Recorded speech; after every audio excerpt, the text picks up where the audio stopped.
बिस्मिल्लाहिर्रहमानिर्रहीम। अस्सलाम वालेकुम। खातमुन नबीयीन पर करोड़ों दरूदो सलाम। आपके साथ आज बात करने जा रहा हूं कि चाइना दुनिया की सेकंड लार्जेस्ट इकोनॉमी कैसे बना, 70 दहाइयों में कैसे बना, ऐसे रैपिड चेंज कैसे आया। शायद अगर आप चाइना की शुरू की हिस्ट्री नहीं जानते तो आपके साथ शेयर करूंगा कि चाइना कहां तक अपने लिमिटेड रिसोर्सेज की वजह से और बैड गवर्नेंस और बैड लीडरशिप की वजह से पिस रहा था, बिल्कुल पिस रहा था। पाकिस्तान के बाद उसको आजादी मिली और क्या क्या कुछ हुआ उसके साथ, वो मैं आपके साथ शेयर करूंगा।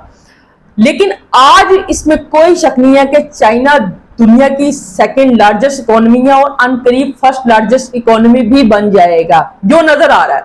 और इसके ऊपर एक वीडियो किसी ने शेयर की हुई थी कि किसी ने चैलेंज किया कि चाइना आने वाले वक्त में दुनिया की सेकंड से फर्स्ट लार्जेस्ट बनने वाला है। तो अमेरिका ने कहा ऐसा नहीं होगा। तो अमेरिकन एक व्लॉगर है क्या, जिम पॉम, क्या वो बेसिकली चाइनीज से ही उधर शिफ्ट हुआ है। तो उन्होंने बताया कि हाँ, अगर आप देखो तो ये होने वाला है। क्यों होने वाला है? उन्होंने अपने घर का टूर किया, दिखाया कि मेरे घर के ऊपर जो ताला लगा हुआ है मेड इन चाइना, ठीक है। अंदर दाखिल होता हूँ जो डोर बेल है मेड इन चाइना।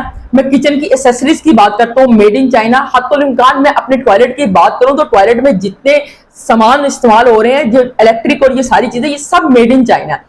मेरी जो 5G टावर से वो टेक्नोलॉजी आ रही है वो हवावे के थ्रू आ रही है, मेड इन चाइना। लेकिन ये सब कुछ हुआ कैसे?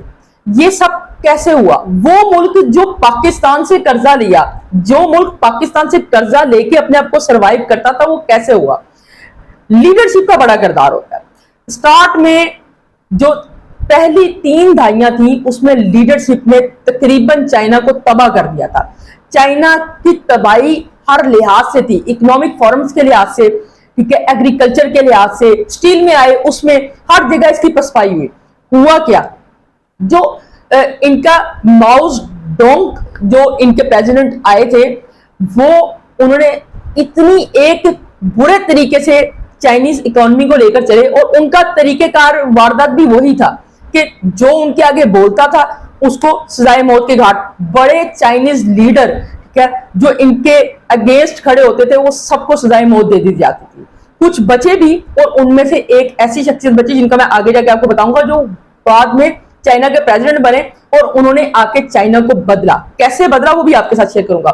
जो ये डेंग थे ना, डेंग जितने इनके काम थे वो सारे के सारे ऐसे ही थे। ना तो ये अपनी आवाम को पढ़ने देते थे, ना ये एजुकेशनल चलाते थे। यूनिवर्सिटीज इन्होंने क्लोज की, कॉलेजेस इन्होंने क्लोज किए, ठीक है। टेक्निकल एजुकेशन जो आज आपको नजर आती है, आपका तो यार चाइना टेक्नोलॉजी में बहुत आगे, टेक्निकल एजुकेशन के जितने अदारे थे उनको फ्लॉप कर दिया। एग्रीकल्चर को इन्होंने अपने पास रख लिया, यानी कि गवर्नमेंट उसमें ले आए, प्राइवेटाइजेशन से उनको नेशनलाइज कर लिया। हुआ क्या कि एग्रीकल्चर में भी इनको मात पड़ी क्योंकि लोग ट्रेन नहीं थे, एजुकेटेड नहीं थे, उनको पता ही नहीं था कि यार एग्रीकल्चर क्रॉप को लेके कैसे चलना। जमीन बहुत थी, लेबर बहुत थी, लेकिन उस लेबर की जो मेंटेलिटी थी, जो उनके अंदर फिनिशिंग आनी थी एजुकेशन के थ्रू, वो आने नहीं दी गई। माउस ने बहुत बहुत ब्लंडर की है। माउस ने अपने मुल्क को तबाह हाल पहुंचाने में कोई कसर नहीं छोड़ी। लेकिन फिर एक वक्त आया, रेवोल्यूशन आया, चेंज आया। माउस के होते हुए चाइना लोगों से कर्जे मांगता था, जिनमें पाकिस्तान सरे फहरिस्त था। पाकिस्तान चाइनीज इकोनॉमी को कुशन दिया करता था। माउस के होते हुए एग्रीकल्चर के अंदर फ्लॉपिंग आई। एग्रीकल्चर की जितनी क्रॉप थी वो नहीं वो कर सके, बदहाली आना शुरू हो गई, लोगों के पास गुर्बत के बिल्कुल सतह से नीचे जाना शुरू हो गए। फिर उन्होंने कहा जी हम स्टील की तरफ जाते हैं। स्टील में भी उन्होंने वही काम किया जो उन्होंने क्रॉपिंग के अंदर किया था, यानी कि एग्रीकल्चर के अंदर, उसको भी नेशनलाइज कर लिया और लोगों को ट्रेन नहीं किया। अनट्रेन लोग लाकर वहां पर बैठाए और एजुकेशन फैलने नहीं थी। अच्छा, अब माउस का ये जो दौर था, माउस डेंग का, वो बड़ा भयानक साबित हुआ चाइना के लिए। चाइना तस्वुर ही नहीं किया जा सकता था कि चाइना इस हद तक अपने आप को कर सकेगा। लेकिन फिर क्या हुआ? 1966 तक माउस की बड़ा उसने अपने आप को ना रखा। 66 के बाद रेवोल्यूशन आना शुरू हुई, आहिस्ता आहिस्ता लोग खड़े होना शुरू हुए। ज्यादातर जो खड़े होते थे उनको सजाए मौत दे दी जाती थी, करप्शन केस बना के। सेम एज आपको पता किस मुल्क के अंदर ये सब कुछ हो रहा है वो आपको पता ही है। इसी तरह करप्शन केसेस बना के, कभी कुछ करके कभी कुछ करके, एजुकेशनल जितने इंस्टीट्यूट थे बच्चे उनके पढ़ने नहीं जाते थे और ये सारी बेरोजगारी फैलना शुरू हो गई। फिर 1976 के अंदर माओ से जान छूटी चाइना की और एक रेवोल्यूशनरी चेंज आना शुरू हुआ। कौन आया? ठीक है, डेंग शीपिंग आए। ठीक है, अब ये जो शीपिंग आए, इन्होंने आकर चेंज पैदा किया। सबसे बड़ा चेंज क्या पैदा किया? इन्होंने एकदम से आते ये नहीं कहा कि आओ ये भी काम कर लो, ये भी काम कर लो। उन्होंने सोचा मेरे पास लेबर है लेकिन अनस्किल्ड है, ट्रेन नहीं है। जितने यूनिवर्सिटी, कॉलेजेस, स्कूल्स बंद किए थे, ठीक है, उसने डोंक ने, उन्होंने आकर शिपिंग ने इसको स्टार्ट किया, दोबारा से इसके अंदर चेंज लेकर आए। लोगों को लिटरेसी रेट बढ़ाया उन्होंने, इलिटरेट पीपल्स को कहा कि जाओ एजुकेशन हासिल करो, और जितनी एग्रीकल्चर फील्ड थी लोगों के हवाले कर दी। उन्होंने कहा भाई आप इसको छोटे छोटे पैमाने पर करो, नेशनलाइज नहीं होगी। फिर उन्होंने जो स्टील इंडस्ट्री थी उसको भी डी नेशनलाइज करके छोटे छोटे पैमानों पर करना शुरू किया। लेकिन शिपिंग इतने एक इंटेलेक्चुअल थे कि उनको पता चल गया था कि आने वाला दौर जो है ना वो टेक्नोलॉजी का, और उन्होंने फिर टेक्नोलॉजी में रेवोल्यूशन लाना शुरू किया, टेक्नोलॉजी में एजुकेट करना शुरू किया। और फिर आज आपके सामने ही है, टेक्नोलॉजी में हवावे आपके सामने है, ठीक है, शिवामी आपके सामने है, लिमानो आपके सामने है। ये तीन बड़े नाम, और हत्तुल इम्कान अब चाइना टेक्नोलॉजी में हब बन चुका है। अगर आप आईफोन की समलिंग देखें चाइना में होती है, अगर आप बड़े से बड़ा डेल, एचपी, किसी की भी समलिंग देख लें वो चाइना में होती है। जर्मन की जितनी प्रोडक्ट्स हैं वो चाइना में सम्मिल हो रही हैं। जापानीज जितनी प्रोडक्ट्स हैं वो भी कहीं ना कहीं जाके उनके समलिंग पार्ट वहां पर जाकर हो रहा है। ये सब कैसे आया? क्या सड़कें बनाने से, या फिर बहुत ज्यादा कोई गाड़ियां, ट्रेनें या ये चलाने से? इनसे नहीं आया। एजुकेशन बढ़ी तो उनकी इकोनॉमी के अंदर स्टेबिलिटी आना शुरू हुई और चेंज आना शुरू हुआ। फिर उनको पता चला एजुकेशन इज अ बैकबोन बनी चाइना की। 1990 के अंदर वो क्रॉपिंग जो बिल्कुल बेकार जाती थी, कर ही नहीं पाते थे, एजुकेशन की वजह से डिजिटल क्रॉपिंग का कॉन्सेप्ट आया, और जो क्रॉप से आपका प्रॉफिट यानी कि चाइना का प्रॉफिट सिर्फ 1% था, वो 35% बढ़ गया। 1990 में पाकिस्तान और चाइना की इकोनॉमी का ग्रोथ रेट और जो इनके रिजल्ट थे वो तकरीबन सेम थे।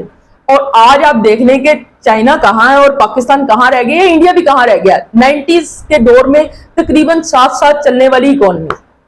हुआ क्या? रेवोल्यूशन क्या आया? एजुकेशनल रेवोल्यूशन चेंज आया। अब आपको एक और बात बताता हूं। गूगल, हम लोग तो गूगल को ही देखते हैं, गूगल को ही सर्च करते हैं, लेकिन चाइना ने गूगल को भी टक्कर दी हुई है। 90 मुल्कों में इस टाइम पे जो ममालिक हैं उनके अंदर चाइनीज सर्च इंजन चल रहा है, ठीक है, बाइडू के नाम से। और पाकिस्तान में भी आप यूज कर सकते हो, बाइडू पे जाओ और जाके सर्च करो, वो सर्च इंजन आप बना लो, ठीक है, और वो बड़े कामयाबी के साथ चल रहा है। इस टाइम सेकंड लार्जेस्ट जो सर्च इंजन, जिस तरह गूगल टाइप सर्च इंजन है, वो बनने जा रहा है, ठीक है। तो चाइना ने अपने आप को टेक्नोलॉजी में रेवोल्यूशन लेकर आया और उसमें चेंज किया कैसे? एजुकेशनल पर्सपेक्टिव से। अब बात करते हैं थोड़ी सी पाकिस्तान की। पाकिस्तान में भी यही सारा सिनेरियो चलता चला आ रहा है शुरू से लेकर आज तक। आप सिंध में चले जाएं, आपको बच्चे पढ़ते हुए नजर नहीं आएंगे। पंजाब इतना एक डेवलप हो चुका है, लेकिन आपको पंजाब के भी रूरल एरिया में जो है 95% बच्चे पढ़ते हुए नजर नहीं आएंगे। 5% बच्चे पता नहीं किस किस्मत से वो पढ़ जाते हैं। जब तक एजुकेशनल चेंज नहीं लाएंगे, फिर आप बड़े से बड़े जो है ना वो बना लें, मोटरवे बना लें, बड़ी से बड़ी ऑरेंज ट्रेन बना लें, ऑरेंज लाइन बना लें, स्पीडो बना लें, कुछ भी बना लें, ठीक है। मैं इन चीजों के खिलाफ नहीं हूं, ये नेसेसिटीज है, ये चलनी है, इनको लेके चलना है, तरक्की करनी है। लेकिन एजुकेशन से ही चेंज आता है, जिसकी बेहतरीन मिसाल चाइना की है कि एक वो वक्त था कि उन्होंने एजुकेशन को छोड़ दिया चाइनीज सदर ने, और लोगों को जुबानें बंद करने के लिए उनको सजाए मौत देना शुरू कर दी। किसी के ऊपर कोई केस डाल, किसी पर कोई केस डाल। फिर वो वक्त चेंज हुआ और फिर एजुकेशनल दौर शुरू हुआ, और आज चाइना दुनिया की सेकंड लार्जेस्ट इकोनॉमी बन के सामने आ गया। तो सोचने की बात सिर्फ इतनी सी है, अगर पाकिस्तान चाइना को रोल मॉडल बना ले और एजुकेशन को ही फोकस करके चले, 10 साल सिर्फ आप कोई बड़ा प्रोजेक्ट नहीं, सबसे बड़ा प्रोजेक्ट एजुकेशन को रखें।